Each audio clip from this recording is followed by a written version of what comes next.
Kenapa Anda meyakini bahwa klien Anda ini pantas menjadi seorang justice collaborator? Terima kasih. Jadi justice collaborator diberikan terkait dengan perkara-perkara yang serius dan terorganisir.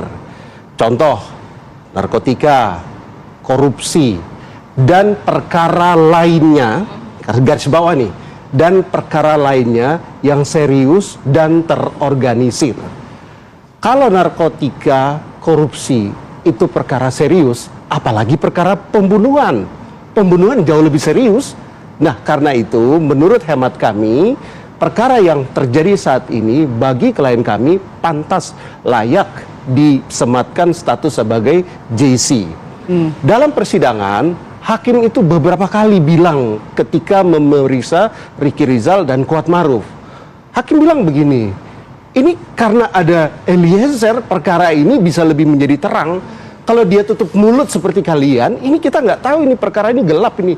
Itulah kenapa, karena Eliezer ini mengaku dia yang menembak, dia mendapat simpati publik. Yang namanya orang ngaku salah, memang bersalah, namanya tembak ya bersalah. Dan dia kan tidak menyangkal itu. Dia mengaku bersalah, hakim melihat itu sebagai sebuah itikat baik, mengaku salah dengan konsekuensi hukum yang dapat dia tanggung karena pengakuan kesalahan itu. Ya, jadi karena itu bicara tentang justice collaborator dinilai kok oleh LPSK. Jadi kalau kita di pengadilan, itu kurang lebih 20 orang LPSK mengawal Eliezer. Mereka tuh dari berbagai aspek memantau dia, kata-katanya, ucapannya, dan segala hal terkait mimik muka itu diperhatikan sangat detail untuk menilai secara berkala apakah terhadap Eliezer ini pantas atau tidak pantas diberikan status itu. Dan kita tahu LPSK sudah membuat rekomendasi kepada kejaksaan agar tuntutannya dikurangin. Diringankan. Bang, boleh ditanggapi pernyataan dari Prof. Gayus mengenai pernyataan tembak, hajar. Hajar yang akhirnya diimplementasikan dengan tembakan berkali-kali, tetapi kan tidak jelas nih sebenarnya tembaknya kemana? Ke atap kah? Ke kaki kah untuk membuka? Gitu ya? Berapa kali kah begitu?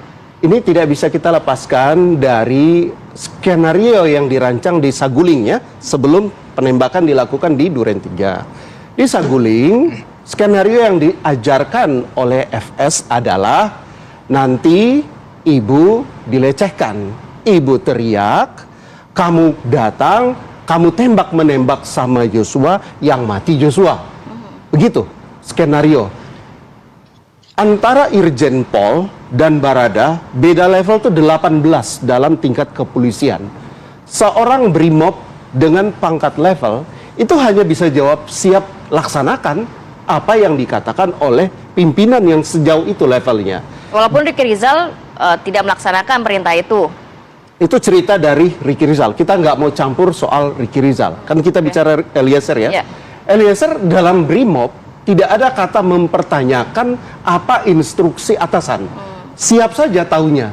Maka ketika berpindah ke Duren 3, di situ jelas sekali ketika dibilang kan tidak sesuai skenario ini. Tadinya ibu teriak minta tolong, terus terjadi tembak-menembak. Begitu terjadi yang di Duren 3, datanglah Bapak FS, pegang dari belakang, dorong ke depan si Joshua, dan suruh tembak. Nah ini kan terjadi perbedaan ya. Dari versi Richard dibilang, woi kau tembak. Tapi kalau dari versi sebelah bilang hajar. Hajar atau tembak, kalau sebelumnya disuruh isi magazine dulu, itu artinya apa dari pihak kami?